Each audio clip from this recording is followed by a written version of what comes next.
Hello, I'm Dango Rose. Welcome to the Mountaineer Podcast, where everybody's listening. The Mountaineer brings you the latest news of the Peak to Peak region, in print, online, through our podcast, social media, and special publications. Now, listen in to the latest news of the area with our local journalists.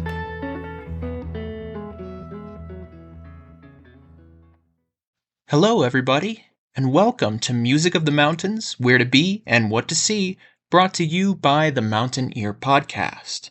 I wish everyone well who's affected by the current power shutdown across Boulder and Jefferson counties. That is the reason why this particular episode of Music of the Mountains is a day late. Today, we're doing a rerun. In this week's issue of the Mountaineer, I wrote about when Beatlemania came to Colorado.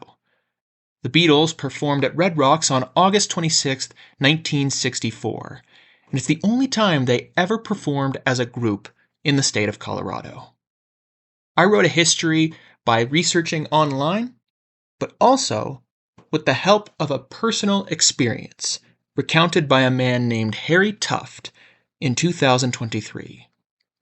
We happened to air that interview on the Mountaineer Podcast, and I wanted to rerun how that interview originally aired today.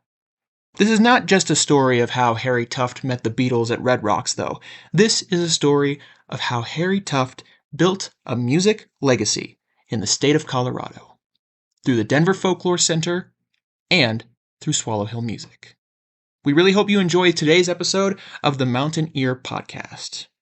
Be sure to subscribe to the Mountaineer and the Mountaineer Podcast today to support local journalism, and stay tuned for more episodes of the Mountaineer Podcast. Before we head into the interview, a quick message from our sponsor this week. Submissions are currently open for the Youth Art Contest presented by the Mountaineer. Submissions are due by March 31st. The contest opens on April 9th, and the winners will be announced in the April 30th edition of the Mountaineer. Be sure to head to the link in the description below to enter the contest today. The Youth Art Contest. Your vision, your voice, your art. Creativity starts with you. In Music of the Mountains, we want to make sure we keep you up to date with all of the great music events in the Peak to Peak area, and that includes music events from this week's sponsor, Eldora Mountain Resort. Skip the epic traffic on I-70 and head to Eldora for good vibes all season long. Eldora is your go-to spot for non-stop winter fun, with great local skiing and riding, plus slopeside DJs and the App Race music series. Don't miss the Full Moon Ski Tour, the Timbers Rail Jam, or the Morning Uphill Grind. Get all the details and check out weekly events at eldora.com. See you on the mountain!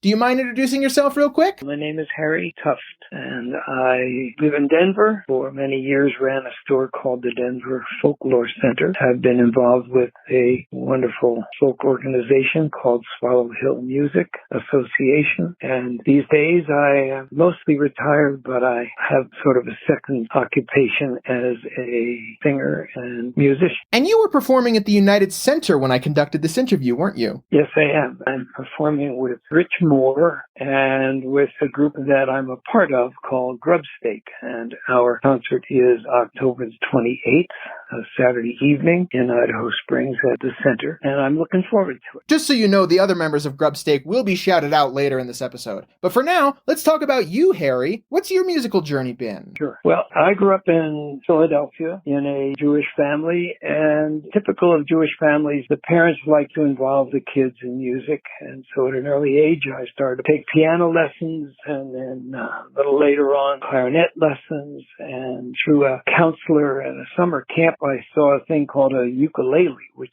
seemed really interesting. And I started to play the ukulele, which led to the baritone ukulele, and eventually added the 2 strings to a baritone, which makes it into a 6-string guitar. But music was in my life and in my family life. My father was a real audiophile. He loved classical music and opera, and every night at dinner we would have music, mostly the traditional classical composers, Beethoven and Mozart and folks like that. So I had music in the house, but up in my room on the 3rd floor I had a radio, and I've always been a late night person, so I would listen to the pop stations of the day, but I also listened to the R&B stations as well. And I love to sing, so I would find myself singing along to a lot of the songs of what we now call Great American Songbook. But to me, they were just the popular songs of the day. My favorites were particularly Nat King Cole and Joe Stafford, Perry Como, and I liked them because they sang straight. Folks like Frank Sinatra, who liked to be creative with his style, were not as interesting to me somehow. So music has really always been in the forefront for me, although my father was a doctor and he wanted me to be a doctor, so when I went to college, I went into a pre-med program, which ultimately really didn't work. Then in the late 50s, having graduated from the baritone ukulele to the guitar, in the senior year at college, there was a folk song club that had been started that I joined, and they had invited Pete Seeger to a concert that I was able to help out with and attend, and really that got me started. And my mother's influence was also interesting in that she sent me an album, 10-inch album on folkways by a guy named Leadbelly, and I put it on the turntable and I took it off right away. I thought it was terrible. Couldn't understand the words or anything. Well, it took me about 6 months and 2 more tries until I got the beauty of Hughie Ledbetter, better known as Leadbelly, known by a lot of folks for a couple of songs that got quite popular, one called Goodnight Irene and the other called Midnight Special. And that really got me off into the blues. I learned about Big Bill Brunsey from 3 Frenchmen in a Paris record shop who were amazed that I, as an American, didn't know who Big Bill Brunsey was. And when I got back to Philadelphia and graduating from college in the late 50s, there was a coffee house there called Gilded Cage, and every Sunday they had a thing they called a hootenanny. Hootenanny was also, I guess, not yet popular on TV, but they called it a hootenanny, and it was really a song circle. And I started to play there and learn songs, and rapidly my attention was turning away from education, or I had already given up on medicine and I was in graduate school in architecture, and I pretty much gave up on that and decided to travel out to Colorado because I'd skied in college, and I thought maybe I could make a living playing in the bars and skiing and playing in the bars and ski areas. And that sort of worked out. I mostly worked in restaurants and I didn't get a whole lot of chance to ski and practically no chance to actually make music. But it got me out in this area. I came out here first in 1960, got the idea to open a store here from a wonderful guy named Hal Newstetter, who ran a club in Denver called the Exodus. He thought that a folklore center in Denver might be a good part-time thing. So I traveled around for a year and came back, and long story short, I actually opened the Denver Folklore Center in 1962. So I put my music secondary to the business of running a store. And I ran it for 50 years, being able to play music. Then about 10 years into it, I was able to get together with 2 fellas to do some music, and we eventually started a group called Grubstake. And as Grubstake, we were together for over 40 years. One of the fellas was having some physical problems and felt it was time to take a break, so we didn't do anything for a couple of years. And then just recently, we were part of a benefit for a wonderful woman who had been instrumental in keeping Swallow Hill alive. And So we did a few songs there, and I realized that if it was okay with the other two fellas, we could be a part of this concert up in Idaho Springs. So, in fact, that is what's going to happen. So Grubstake will do a set, and then Rich Moore will accompany me. We'll do a set and hopefully be entertaining. It was at this point I asked Harry Tuft what his experience writing songs was like. Well, I'm not a songwriter. So that means you primarily perform covers? These days they call them covers, yeah.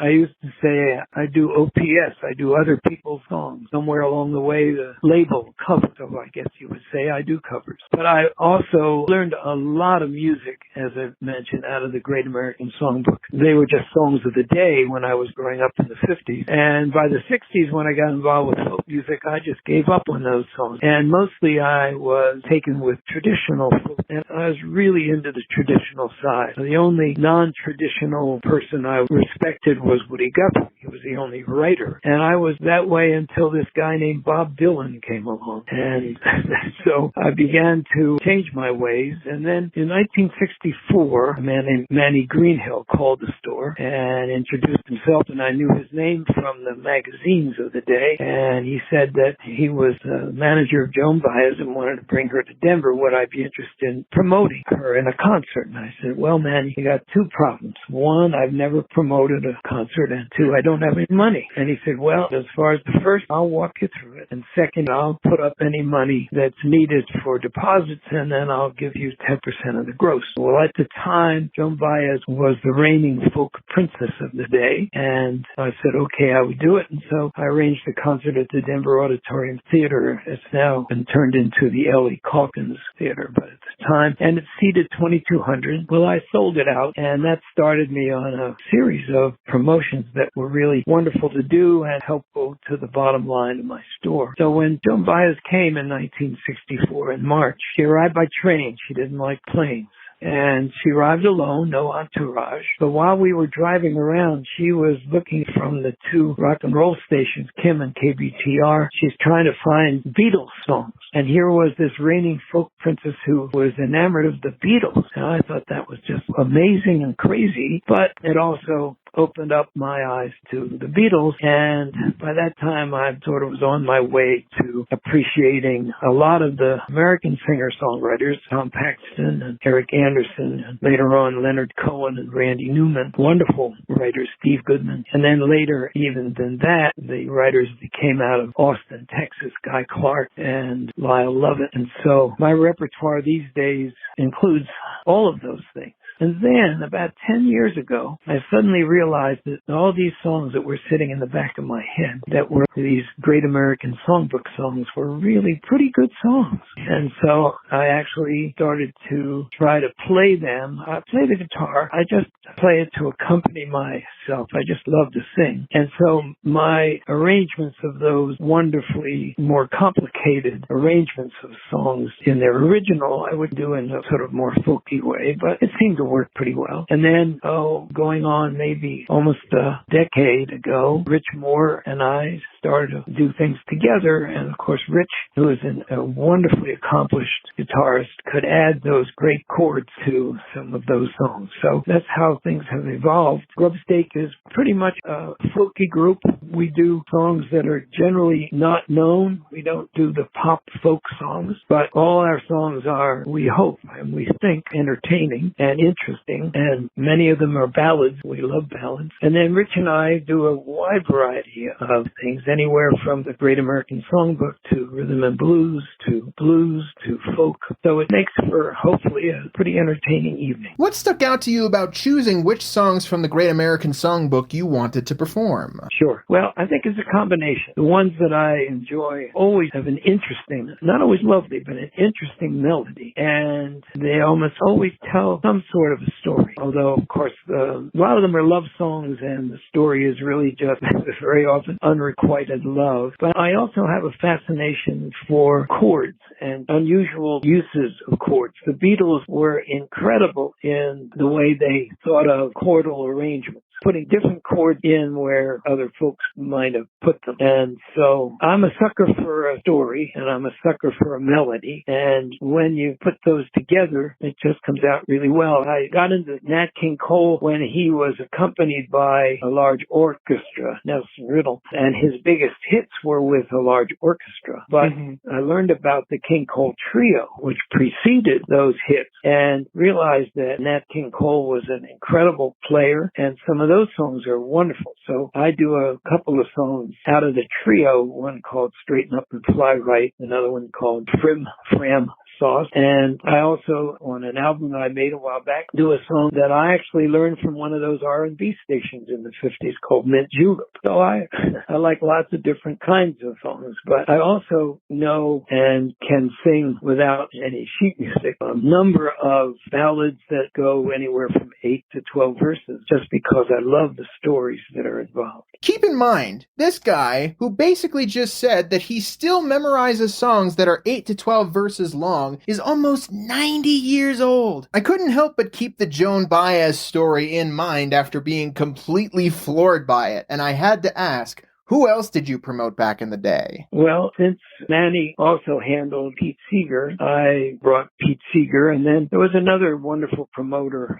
manager out of New York City. Manny was out of Boston, named Harold Leventhal, and Harold managed Judy Collins and Arlo Guthrie and Pete Seeger in one part of the country. So I brought Judy Collins here. I did a promotion with Pete Seeger and Arlo Guthrie. Harold and I were talking, and he called and he asked, how would Pete Seeger do at Red Rocks? I said, well, he would be okay, but he would sell out. He said, what about Arlo Guthrie? I said, same. He said, what about the two of them? I said, well, stone-cold sellout for those. And so I put on the first concert that the two of them did together, and I brought them twice. And I also brought Baez here 5 times, first to the Auditorium Theater, 3 times to Red Rocks, and 1 time to the Auditorium Arena. And Baez, at the time, the first time I brought her to Red Rocks, wanted to meet the Beatles, so I scheduled a concert 2 days after the Beatles concert and was able to work it out so that she could meet the Beatles. And I was fortunate enough to stand in the back of the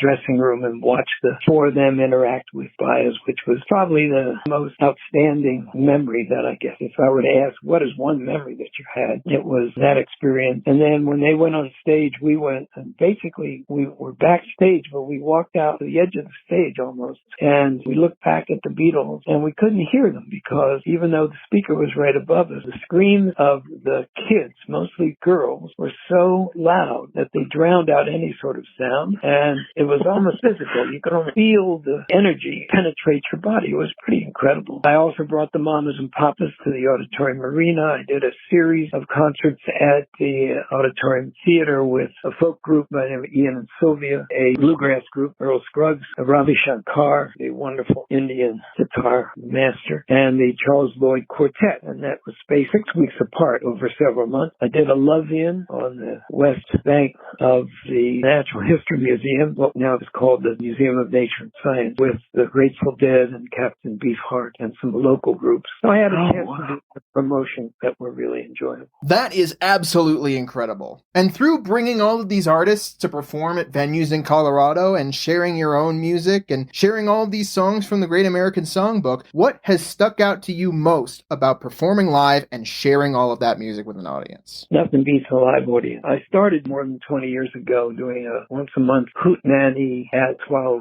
Hill. We called it an old-fashioned hootenanny, but really was what we now call an open mic or an open stage. And I did that up until the pandemic, and then when the pandemic hit, I switched to doing it as a Zoom performance, and I continue to do that. But we have anywhere from 20 to 30 folks who are willing to open up and do one song. It's sort of like a Zoom open stage, kind of. And then for a number of years now, I've done a cafe series where I invite one other guest that I call Harry and I've had lots of different folks. And in fact, the next one coming up at Swallow Hill on October 19th is a wonderful guitarist by the name of Pat Donahue. So I still keep my hand in, and I love it. Nothing beats being able to stand in front of a group of people and engage them in the music, either in listening or hopefully sometimes joining in. I love to do songs that are familiar to people, and I think I can imagine that someone like Taylor Swift, who has thousands in an arena of people who know all her songs, who stops singing and just lets the audience sing. I can't imagine that it's not the greatest reward that she gets out of performing, to have that kind of a response from the audience. And I don't think there's anything that beats it. And is there anything in particular you hope that people will be able to take away from your shows when they come and see you? I'm a big believer in what makes up a community, and it can be all different kinds of communities.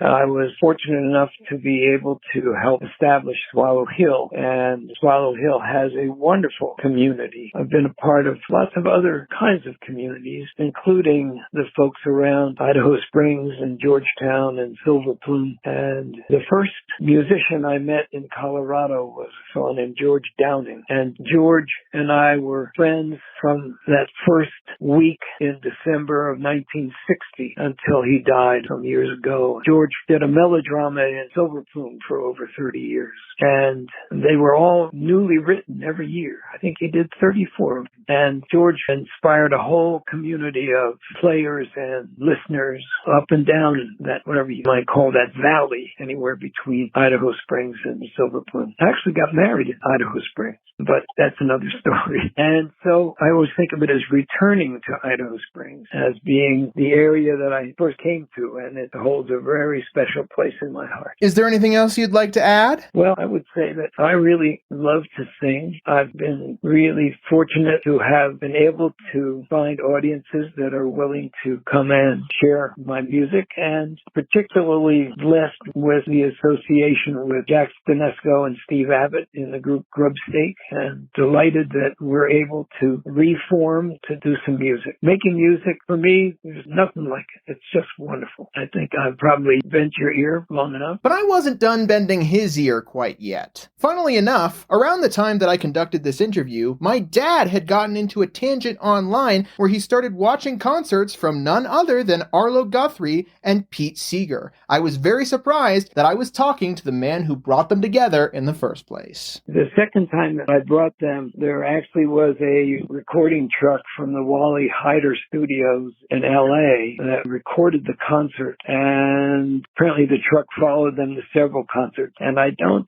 think that the Red Rocks one made it into the recording, but there's actually a double album of Pete and Arlo that came out of that tour. In case you're curious, the Red Rocks Park and Amphitheater website, redrocksonline.com, officially lists the event of Arlo Guthrie and Pete Seeger at Red Rocks as having taken place on Friday, August 16th, 1974. And in 1975, the album Pete Seeger and Arlo Guthrie Together in Concert was released. I also told Harry that I thought I remembered that Pete Seeger at one point played with his family, although I told him I could have been thinking of something else. Maybe something else, because mostly out of both of their families, I mean, Arlo later on did stuff, I think, with his wife and daughter. In those earlier days, it was just the two of them. I actually was quite friendly with Arlo's first accompanist, who actually came from Philadelphia, whom I knew in Philadelphia, and was a wonderful guy who died way too young. Anyway, that was a connection that I had to Arlo. I've been fortunate enough to be kind of a transmitter of songs for some of the artists. I got to know Judy Collins pretty well and would, on pretty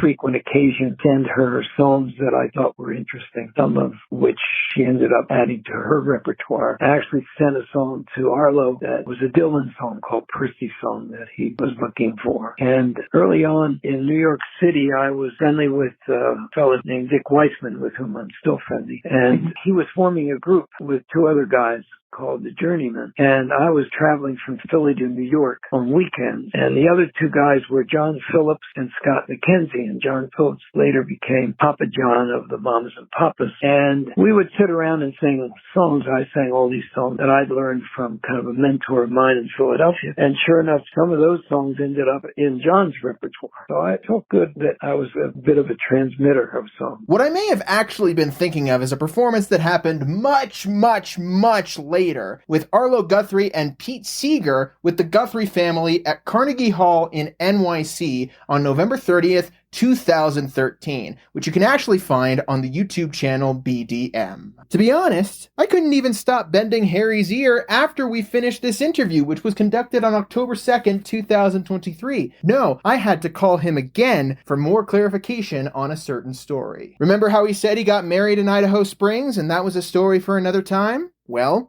it's another time, and frankly, if no one else is, I'm curious about it. So I called him again yesterday, June 27th, 2024, to talk to him again about that particular story. To hear more about Harry Tuft and to hear John McEwen, stay tuned after the ad break.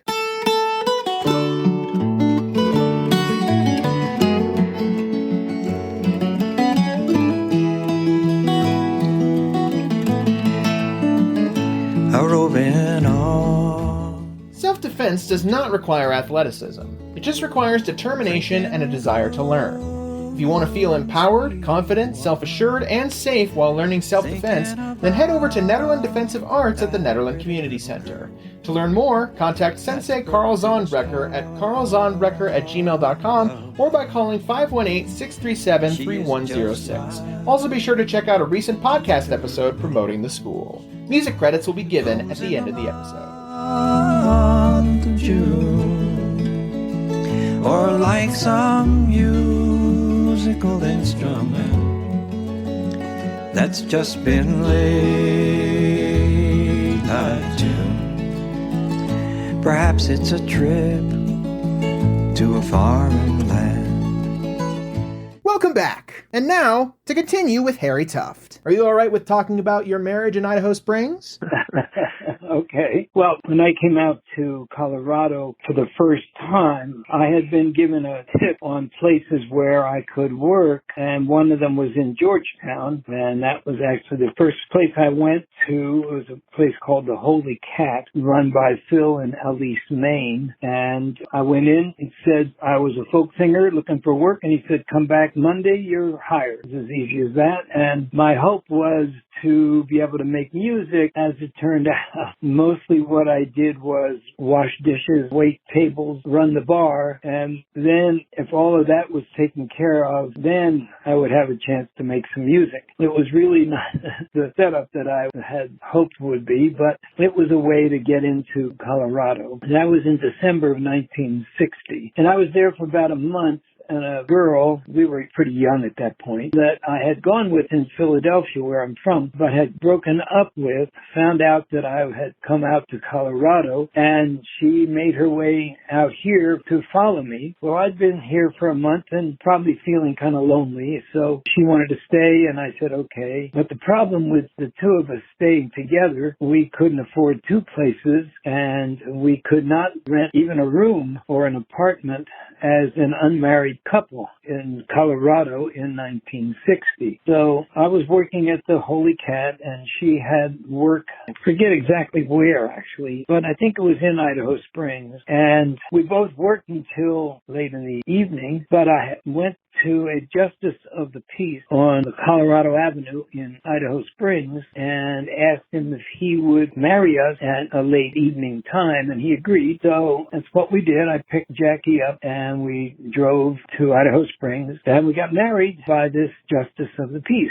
Kind of unceremoniously, I guess you would say. And in those days, living together, as you can tell by the story, was not common. And while we would have been fine with it, the world around us was not. We stayed together. We went from Denver to Aspen, worked in Aspen, went from Aspen to Sausalito and Mill Valley, California. And by the summer, by August, our relationship had deteriorated such that we went back to Philadelphia and separated. And that was my first marriage of about 8 months.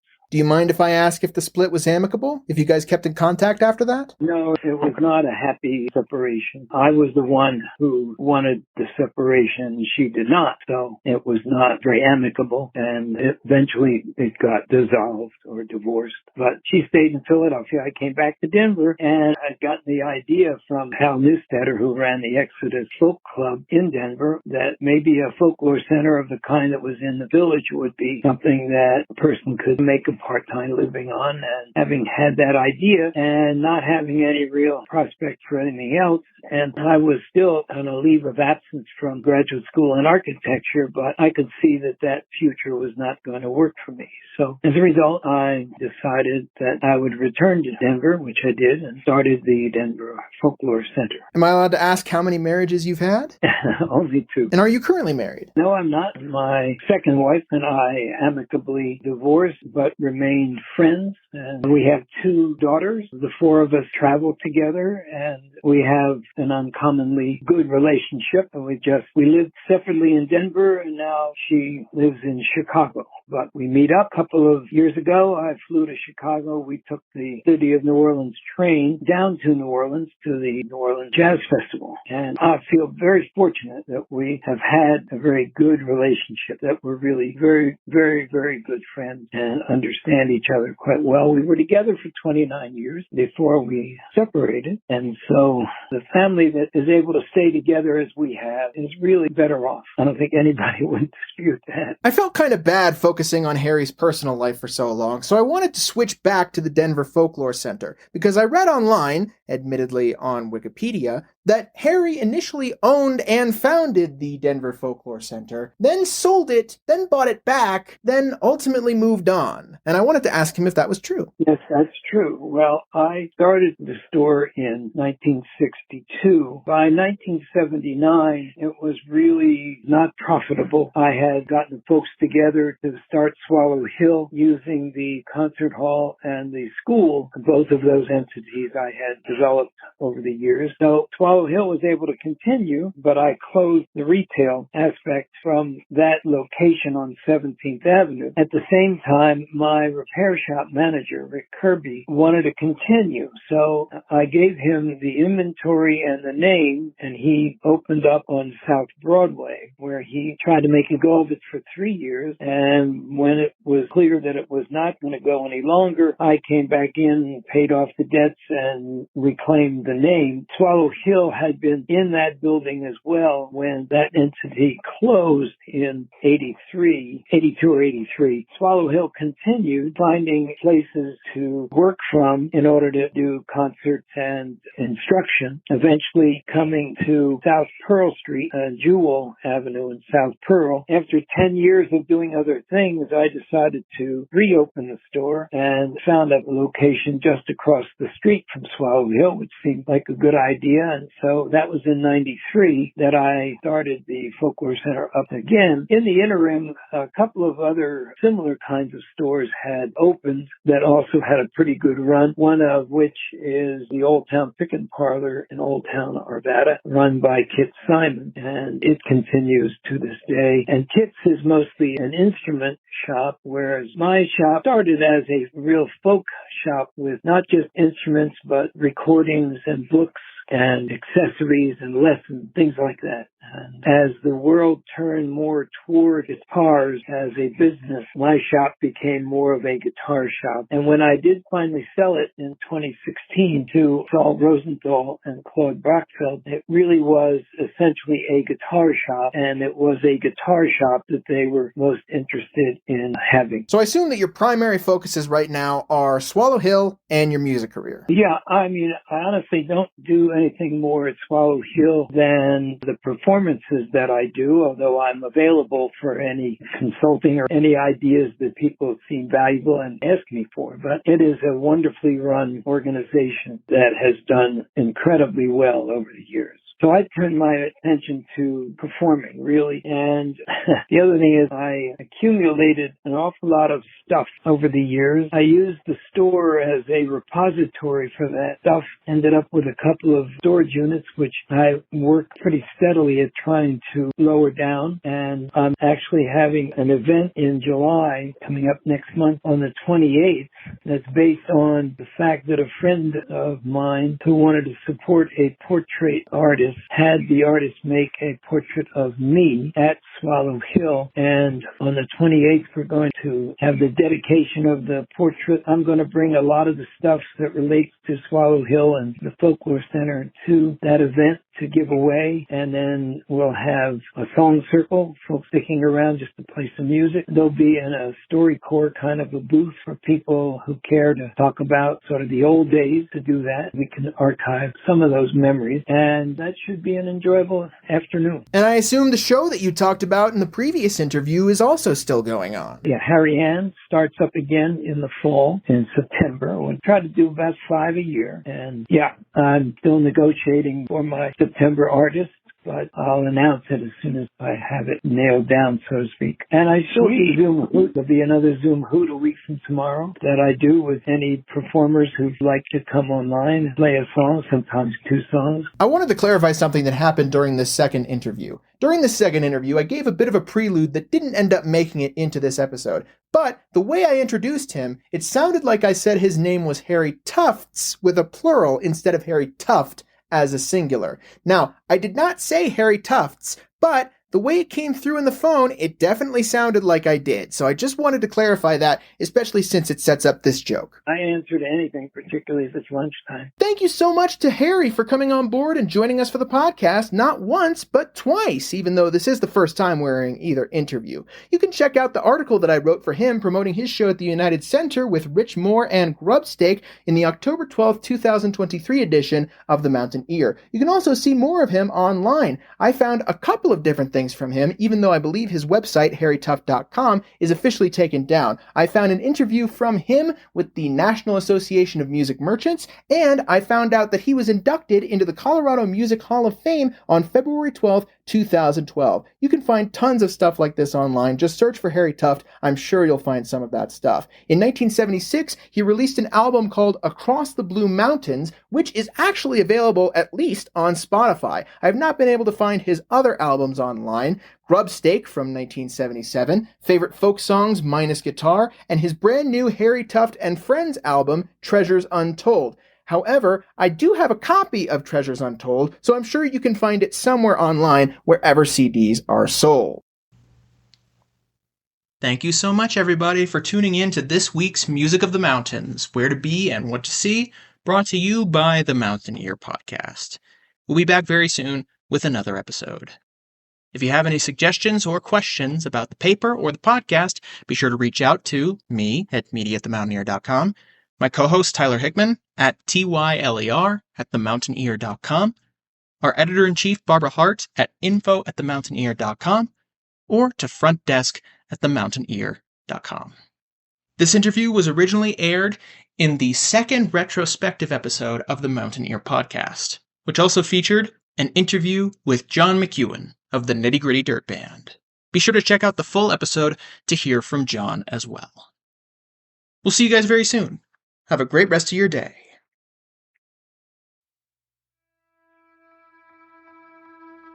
And that's it for our show.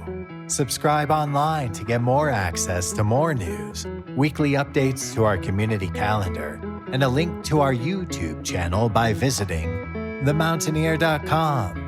Be sure to use the coupon code PODCAST when subscribing for a 10% discount, only available to our listeners. If you are in the local Peak-to-Peak area, be sure to pick up a print edition of The Mountain Ear at a local business. I'm Dango Rose. Thank you for listening.